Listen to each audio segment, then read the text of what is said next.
Chamber आहे ना खाली त्याच्यामध्ये राणी माशीची अंडी असतात. राणी माशी त्याच्यामध्ये असते. त्यामुळे सहसा आम्ही त्याला हात लावून नाही फक्त तपासणीसाठीच कोणतो.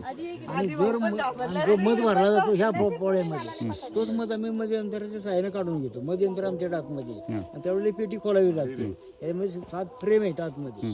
फ्रेमाची एक फ्रेम उचलायची आणि पेटी मध्यंतर टाकायची आणि फिरवली ना हवेच्या द्वारे बाहेर निघतात.